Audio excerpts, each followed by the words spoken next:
আসসালামু আলাইকুম friends, welcome back to my channel.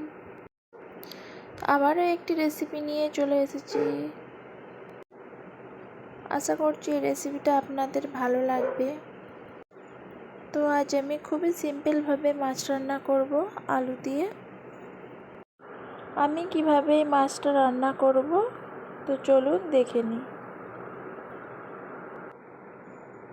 তো এখানে আমি মাছ নিয়েছি প্রয়োজন মতো, আর সাথে নুন আর হলদি দিয়েছি, আর দিয়ে দিলাম 1 চা চামচ আদা রসুনের পেস্ট। তো মাছগুলোকে ভালো করে মাখিয়ে নিচ্ছি। তো এখানে মাছটা মাখানো হয়ে গেলে ভেজে নেব। গ্যাস চুলোর মধ্যে বসিয়ে দিয়েছি একটি কড়াইয়ের মধ্যে দিলাম প্রয়োজন মতো তেল। তো মাছগুলো আমি ভেজে নেব। তো একটু তেলটার পরিমাণটা বেশিই দিলাম।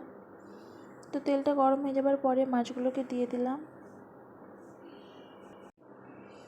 তো মাছটা হাই ফ্লেমে দিয়ে মাছগুলোকে ভেজে নেব।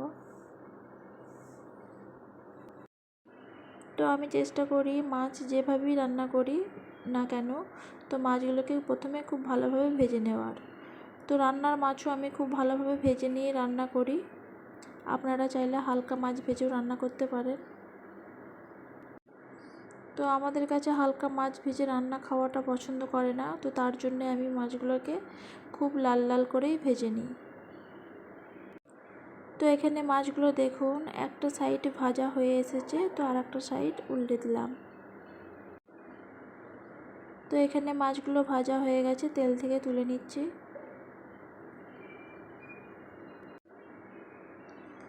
মাছগুলোকে তুলে নেওয়ার পরে ওই কড়াইয়ের মধ্যে আলুটা ভেজে নেব। তো এভাবে রান্নাটা আপনাদের কাছে যদি পছন্দ হয় তাহলে আপনারা একবার ট্রাই করতে পারেন। তো আলুগুলো ভাজার জন্য কড়াই দিয়ে দিলাম, আর দিয়ে দিচ্ছি লবণ আর সাথে হলদি। তো দিয়ে ভেজে নেব।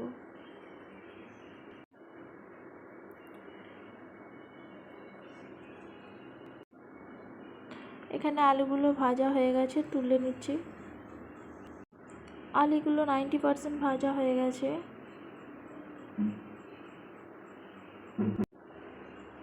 তো এই কড়াইয়ের মধ্যে তরকারিটা রান্না করে নেব। তো এখানে অনেকটাই তেল আছে, একটু অল্প করে তেলটা তুলে নিলাম।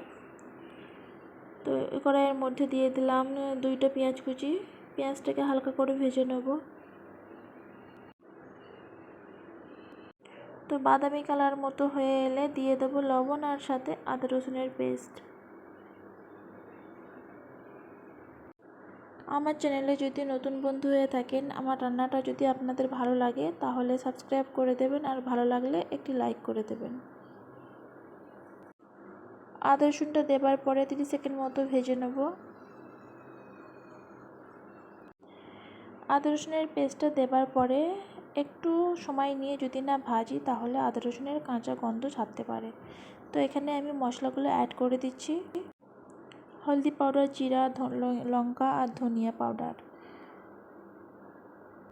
তো আমি যতটা পরিমাণে রান্না করব সেই পরিমাণ হিসাবে মশলাগুলো অ্যাড করে দিলাম, আর দিয়ে দিয়েছিলাম একটা টমেটো। তো ভালো করে মশলাটাকে কষিয়ে নেব। তো মশলাটার মধ্যে কিছুটা পানি দিয়ে দিলাম। পানি দেওয়ার পরে আবারও একবার নেড়ে নিচ্ছি।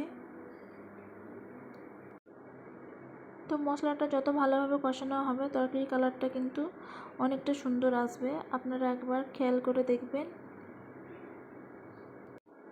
তো ঢাকা দিয়ে কষানোর পরে ঢাকা খুলে নিয়েছি। এখানে দেখুন টমেটো পেঁয়াজ সব ভালো মতো গলে গেছে। আরও একবার নেড়ে নিচ্ছি। তো এখানে ভেজে রাখা আলুগুলো অ্যাড করে দিলাম, আর দিয়ে দিলাম মটরশুঁটি কিছুটা পরিমাণে।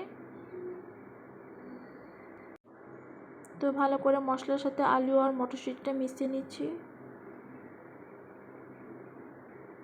শীতের দিনে গরম ভাতের সাথে যদি পাতলা মাছের ঝোল হয় তাহলে তো আর কোনো কথাই নয়, অনায়াসে এক থালা ভাত খাওয়া যায়। তো এখানে ভালো করে আলুর সাথে মশলাটা কষিয়ে নেবার পরে বেশ কিছুটা পানি দিয়ে ঢাকা দিয়ে রান্না করে নেব।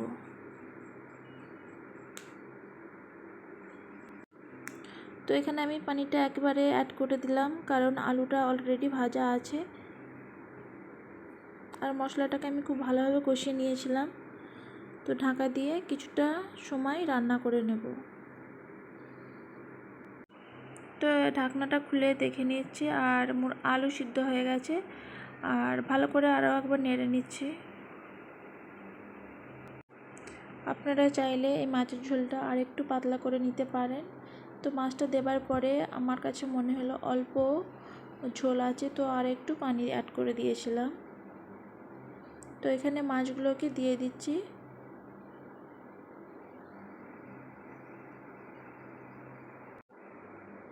তো এবারে আমি ঢাকা দিয়ে আবারও মিডিয়াম ফ্লেমে রেখে মাছটাকে রান্না করে নেব।